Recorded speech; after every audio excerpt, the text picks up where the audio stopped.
Sa sobrang kahirapan, ilang kabataan po ang napipilitang magtrabaho para may makain ang kanilang pamilya. Kabilang dito mga binansagang batang mananapa na nagsasakripisyo ang pag-aaral dahil sa pangangailangang kumita. Tungayan natin ang ikalawa sa 3 kwentong sinundan natin para sa isang espesyal na serye. Ilang araw bago ang SONA ng Pangulo.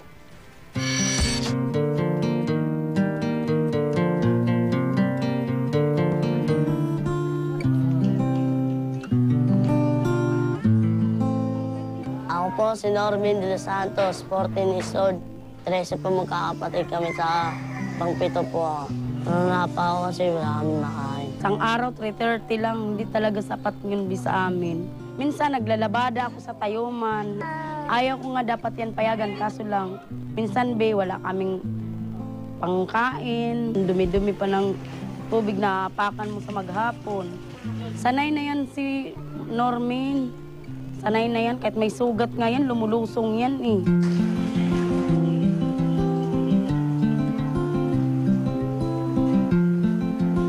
Pagtapos na kami magamusan, mangalala po ako. Ano po, may magnet, lata po, tapalodo, saka bakal. 10 taon na kami nagaganito. Nag-uumpisa po kami ng 8 ng umaga, matatapos ng 3 o kaya 4 ng hapon. Tapos po nagbebenta na kami. Mga wire, babalatan namin. Mga tanso-tanso. Tapos po, pag nabenta na namin yun, paparty na namin yung pera. Kadalasan po mga 150, gano'n. Maghapon.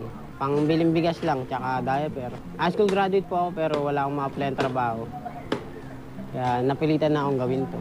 Kung kulang yung trabaho ng isang pamilya, wala silang kita, hindi sila makakabuhay ng disente. Kaya para sa amin, yung lumabas na datos nitong Abril 2014 na may bahagyang pagliit dun sa unemployment pero napakataas pa rin, tingnan namin palatandaan yan na hindi nagbago yung kalagayan na may malaking problema pa rin talaga sa ekonomiya. Sana mabigyan niya ng trabaho yung mga katulad namin mahihirap, bigyan pansin niya yung mga maralita na katulad namin.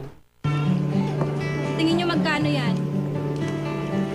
Masa pa lang plastic na panodo. Bakal. Sa 30 lang po yan.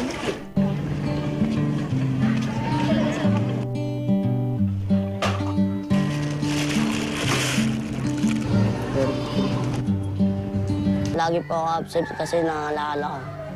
Minsan, nagsasabi ang teacher niya na nagkakating yan, tumatakas kasi nangangalakal sa Tin Avenue. Matanda na siya, 14 years old na, grade 3 pa rin. Nagbalik, siguro, sa grade 1, 3. Ngayon grade 3, isa. Dapat high school na yan eh, grade 7 na dapat ngayon. Maaring walang focus ang bata. Maaring ang bata ay kinakailangang tumulong sa kanyang mga magulang sa pagtatrabaho, kaya nahihirapan siyang sumabay.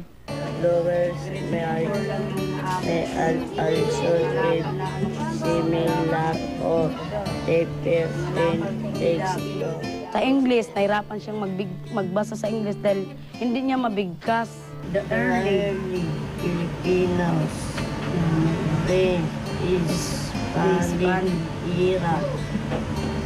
Spanish era, American colonization.